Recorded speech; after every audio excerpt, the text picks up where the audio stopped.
Okay, YouTube. So today I just want to explain something that I don't know, has not gotten much attention in the media and mainstream media. I've definitely read about it in books, if books of certain titles like Why You Eat What You Eat, but I'm sure not most people are not really taking the time to, they're not spending most of their time in the library or whatever. So this is about taste preference. So I'll just say scale of tasters. Tasters, because different, the thing is, three people, or, no, all humans fit into one of these three categories. Now, the average, the middle one is just regular taster.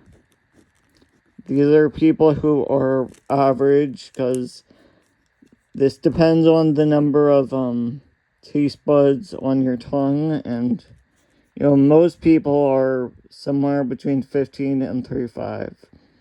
Yeah, most people fall into this middle bracket, but yes, up here, what they're called, or what the at least scientists have deemed it, super tasters. Yeah, super taster. And but I don't really like that, saying super taster. Like, of course, a lot of people think super as in superior. That automatically, like, gives them a sense of superiority, or, yeah, I say hyper taster because, I mean, you can't control it, of course. It's just based on your tongue, the tongue you were born with. So, yeah, you do not have any control over it. It has more control over you. And so the thing about super tasters, people who have over 35 taste buds, and sometimes up to 60 or more, they are especially sensitive to certain flavors, such as bitter, spicy, and sweet, and probably some others. Probably all of the taste different. That's why they season their food less, probably. But so no, it's not necessarily a good thing to be a super taster. Just because you happen to be born with an extraordinary, above average number of taste buds, that doesn't mean better. I get super or hyper here does not equal better. It's not better, because especially if you're more sensitive to bitter taste, then there's a lot of healthy food like kale, broccoli, celery, that, of course, for the 75% of humans who are down here in the lower categories, it's not very disagreeable. The flavor is not very intense, so they don't really notice it or care or whatever. But so one of the hallmarks of a super taster, what they've found so far, is a dead giveaway for a super taster is celery. See, the vegetable of celery is, well, most people, this other 75% of people would say celery is nothing. It's just water. It tastes like nothing, and it's just, like textured water. Water with texture, with fibrous texture.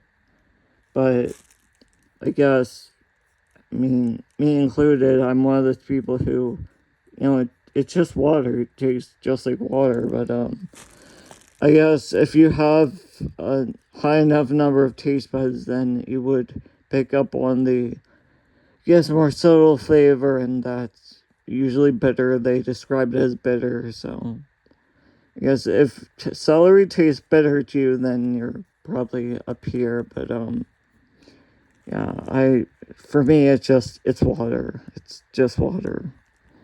So, then I guess down here in the bottom category, what scientists have been calling this is no taster.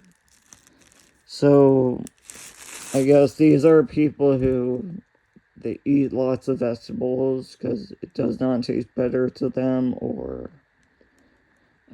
they probably like spicier food, like they'll order things spicier because whatever, their tongue just doesn't pick up on it as much. So they still taste stuff, it's not as intense as people up here. So yes, 50% of people fall into the middle, 50% people are just taster, somewhere between 15 and 35, and that's why some people, if they say like, oh, dates are way too sweet, I can't eat that, it's like sickly sweet. Like one time I offered to have my friend try one of the brownie balls that I make of dates, but it's like, oh, dates are way too sweet, it's like sickly sweet. And no, me personally, I've never thought anything was sickly sweet because, well, sweetness is generally good. People like sweet stuff, and I've never noticed something that's like too sweet for me to handle or whatever. So yes, I'll make the disclaimer that I'm not a professional doctor or scientist or whatever, so I don't take this as like the end all be all. If you're really interested, there's tons of more stuff on the internet about it, but so me personally, I feel like I am somewhere down here. I fall somewhere probably like on the border of no taster and taster, or so below average or whatever. So that's why whenever people ask, hey, what does it taste like? You can just say, well, we don't have the same tongue, so I don't know. I know it tastes like for me, but your tongue is different, like a fingerprint. It's, yeah, I guess no two people are born with the same tongue, so I don't know, they'll have different experiences, and,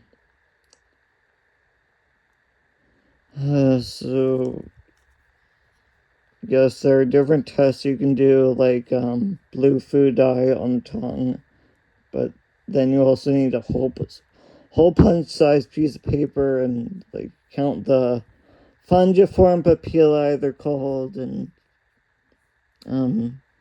yeah. So see, 3 different genres of tongue. Now people understand, hopefully.